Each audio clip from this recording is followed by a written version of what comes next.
Hey, how are you today? Peace and blessings. This is Tina Dixons with AsenseofAhh Media, Life Growth Hacks.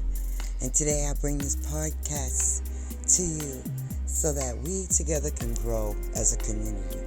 There is a lot of lack of, critical thinking skills. So today we're going to talk about some very basic matters that can help some of us get along throughout the day. I interest these tools because these are the tools that were not given to me as a young person, and I do understand how important they are, and I hope that they help you or someone that you may know.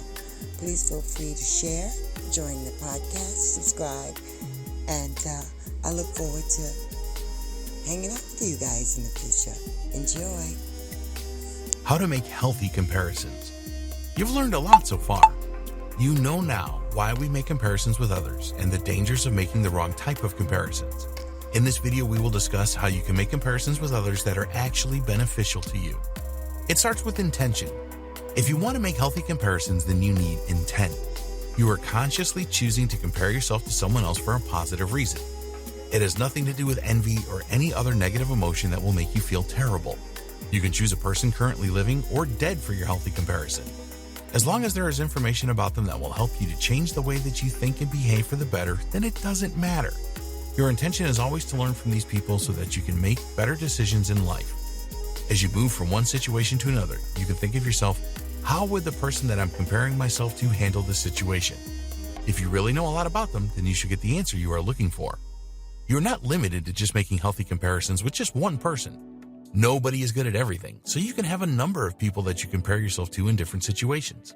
It all depends where you want to be as a person. Know what is going on around you. The second step to making healthy comparisons of others is to listen to and watch what is going on around you. Are there politicians or other intellectuals that you will not pay attention to because you do not agree with their point of view? Or maybe you don't like a particular sports star who is at the top of their game, so you ignore them? We do not recommend that you do this. Forget about any biases that you have and be prepared to learn from these people. Listen to what they have to say and watch what they do. It doesn't matter if you agree with them or not. They can teach you some valuable lessons. Look for leaders in your field and listen intently to them and watch how they behave.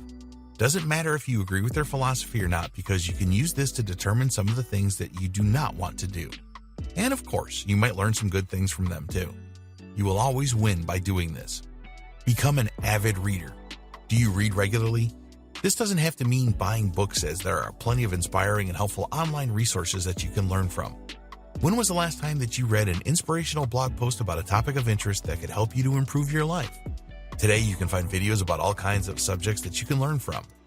A lot of people prefer to watch a video and make some important notes than read a lot of text. That's fine. Just do what works for you. Another great way to improve your life through healthy comparison is to take training courses. There are tons of free training courses online, as well as paid courses. So identify the training that you need and go find it. An informative and inspiring training course can really give you a boost, so make a commitment to find your course today. Forget about being better than others. A lot of people tend to compare themselves to others to boost their egos. When they do this, they get the satisfaction of seeing themselves more favorably. If you do this, then we recommend that you stop this practice right now. Why? Because this will not help you grow. It will give you a temporary feeling of satisfaction at someone else's expense. You're not trying to improve yourself by making these kinds of comparisons. It just gives your self-esteem a bit of a lift, but not in the right way. When you make comparisons in this negative way, then it is very easy to build up a distorted picture of yourself. There's been a lot of research in this area that shows that people that do this tend to prioritize feedback that makes them look good and more desirable. The same people are not interested in any feedback that identifies their weaknesses or their undesirability. By avoiding this kind of reality, your brain is really playing a trick on you. It is telling you that everything is good when really it isn't. Comparing yourself to others to find out just how good you are is a road to disaster. It will end up making you very miserable because you may not always get the results that you want. Sure, comparing yourself to someone that you know is weaker than you can give you a feeling of superiority, but it can also uncover some of your vulnerabilities that you don't want to know about. When this happens, you are likely to feel shame or even anger. We call this comparison process self-enhancement, and it is a very dangerous game to play. Let's say that you consider yourself to be the best player of a certain video game. You consistently get very high scores and feel invincible. You meet a new person who says that they have never played the game before. They're willing to try to play against you, and you are feeling very confident. The game commences, and this person beats you. How do you feel? You are certainly going to feel some form of shame. Then anger can creep in, and you end up throwing the game controller to the floor. Don't hold on to your self-view. We all have a view about ourselves and how we think we stack up against the rest. Then we use this in our comparisons to gauge whether we are smarter or as smart as someone else, whether we are better looking or as good looking, more talented or as talented, etc. You have formed this self-view of yourself over many years, and it all started in your childhood. The opinions that you have formed about yourself are an essential part of your self-esteem. Your self-view is absolutely critical to you. It defines the way that you see the world and helps you to make sense of everything. We will do almost anything to protect our self-view, but the problem is that it can make your comparisons with others very negative. These pre-existing opinions you have of yourself are always working when you make comparisons.